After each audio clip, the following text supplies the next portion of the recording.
Assalamualaikum warahmatullahi wabarakatuh. Kami dari kelompok 1 akan memberikan penjelasan tentang sejarah pertumbuhan dan perkembangan tasawuf. Jadi, sebelum kita membahas tentang sejarah pertumbuhan dan perkembangan tasawuf, di sini saya akan sedikit memberikan penjelasan tentang pengertian dan akar kata tasawuf.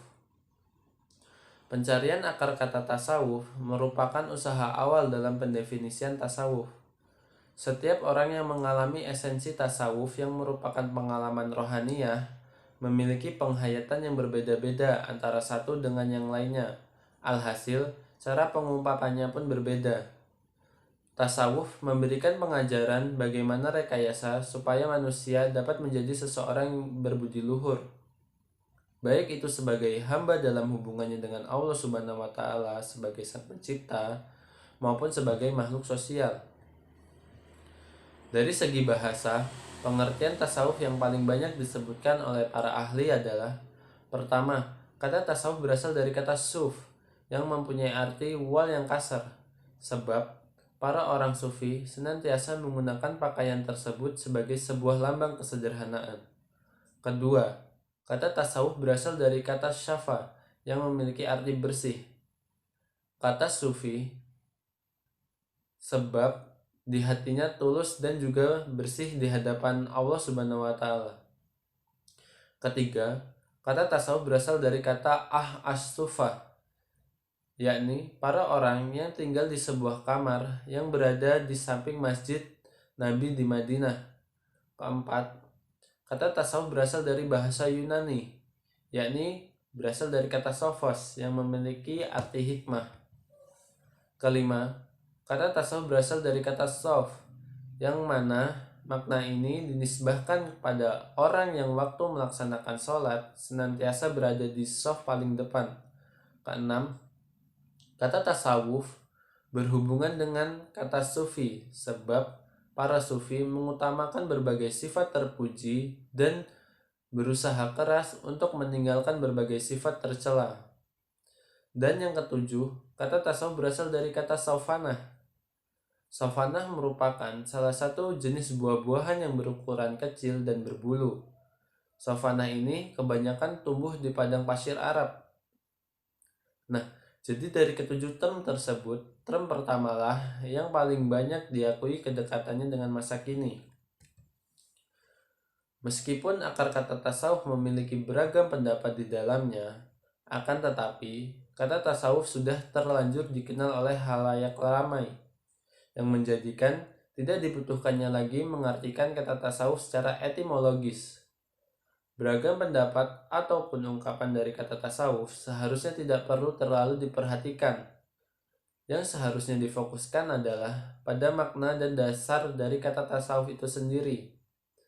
Tasawuf merupakan upaya guna membersihkan jiwa, memperbarui atau memperbaiki akhlak, serta mencapai tingkatan hamba Allah Subhanahu wa Ta'ala. Nah, jadi itulah sedikit penjelasan dari saya tentang pengertian dan akar kata tasawuf.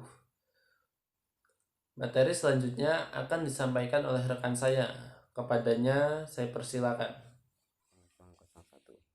Baik, di sini saya akan menerangkan materi saya, yaitu tentang sejarah munculnya tasawuf.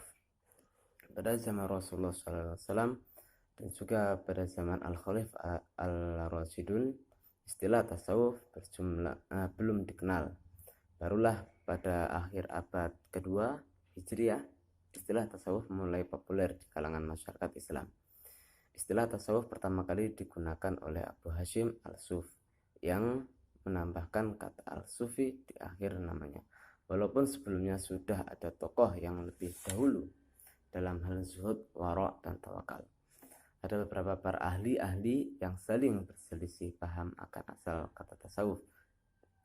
Dari para ahli tersebut menyebutkan bahwa asal kata tasawuf adalah berasal dari kata sufa yang memiliki arti latar masjid Nabi yang ditinggali oleh sahabat Ansar, dan ada lagi yang memberikan pendapat bahwa kata tasawuf berasal dari kata sof yang memiliki arti barisan.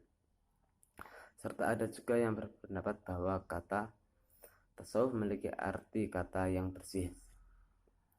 Sedangkan orientalis Misalnya Hardkip lebih condong berpendapat bahwa kata tasawuf berasal dari kata suf yang artinya bulu domba, dan orang yang menggunakan dinamakan mutasawuf, serta tingkah lakunya disebut tasawuf. Menurut pandangan Hardkip, tradisi sufi terpengaruh oleh agama Nasrani, sebab asal mula pakaian itu digunakan sebagai tanda penebus dosa seseorang, seperti yang dilambangkan pada pakaian Isa, bukan sebagai seragam. Oleh karena itu, kata tasawuf bersifat polemik, sebab belum jelas apakah tasawuf benar-benar asli berasal dari tradisi Islam ataukah berasal dari tradisi selain Islam.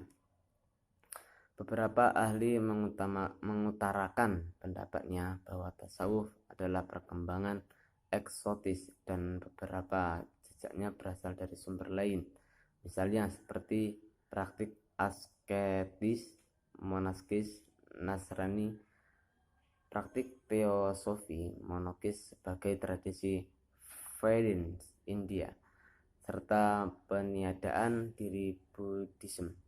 Selain istilah tersebut, ada hazanah, istilah keilmuan yang lain yang memakai kata seringkali disama-samakan dengan istilah tasawuf, yaitu misalnya mistisme yang ditambah atribut Islam.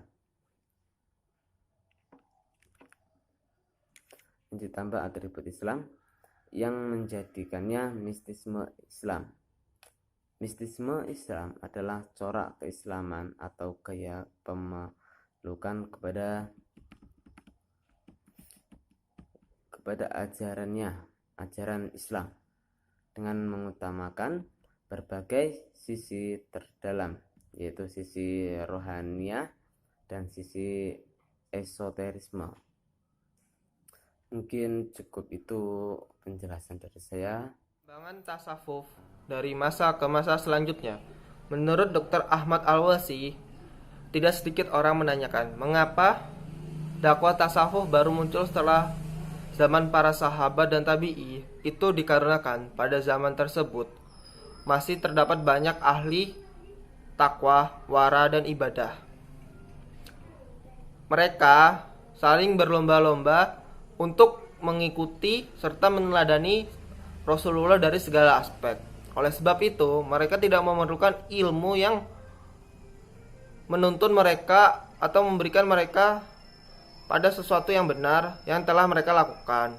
Walaupun demikian, para sahabat serta tabi'i tidak memakai kata tasawuf, tetapi secara praktisi sahabat dan tabi'i juga merupakan para sufi yang sebenarnya.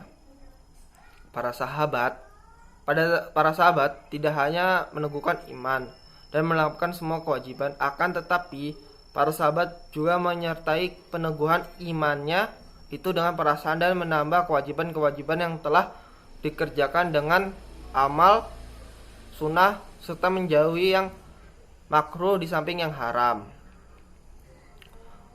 yang menjadikan mata mereka bersinar berbagai butiran cahaya hikmah tercurah dari nurani mereka serta berbagai rahasia ketuhanan yang melimpah. Pada zaman ini bisa dikatakan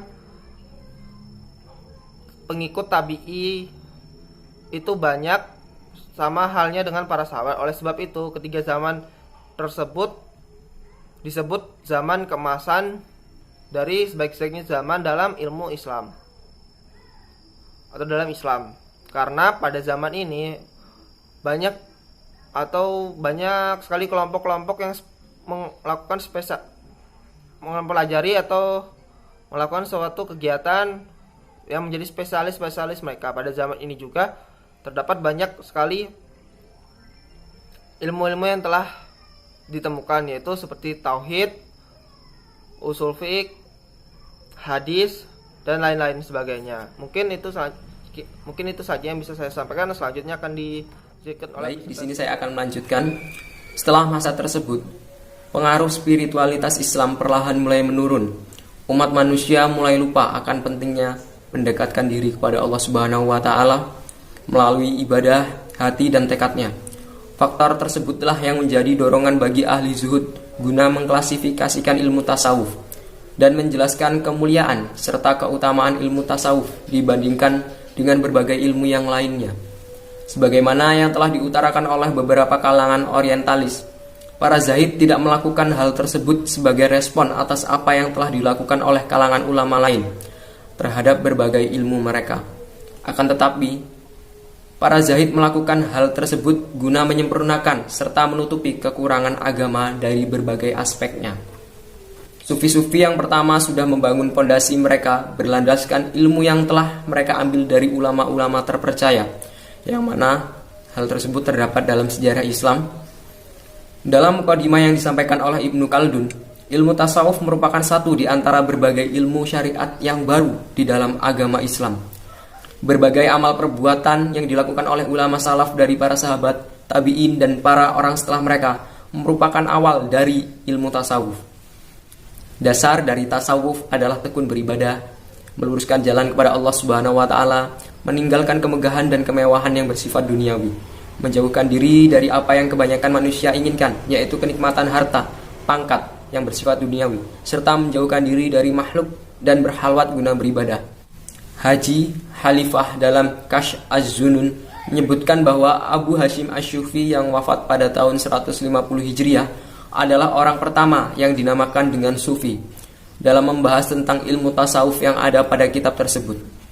Haji Khalifah mengutip pendapat yang telah disampaikan oleh Kusyari, yaitu, ketahuilah bahwa golongan muslimin setelah Rasulullah SAW tidak menamakan para orang yang paling utama di antara mereka dengan nama yang lain selain sahabat, karena pada saat itu tidak ada nama yang lebih utama daripada nama sahabat. Sesudah zaman sahabat, umat manusia saling berselisih dan tingkatan-tingkatan mereka semakin bervariasi. Kemudian muncullah bid'ah dan tiap-tiap golongan mengakui bahwasannya di dalam golongan mereka terdapat orang yang berlaku zuhud. Setelah itu, kelompok dari ahli sunnah yang merupakan ahli zuhud yang senantiasa menjaga hubungan mereka dengan Allah Subhanahu wa taala serta menjaga hati mereka dari kelalaian.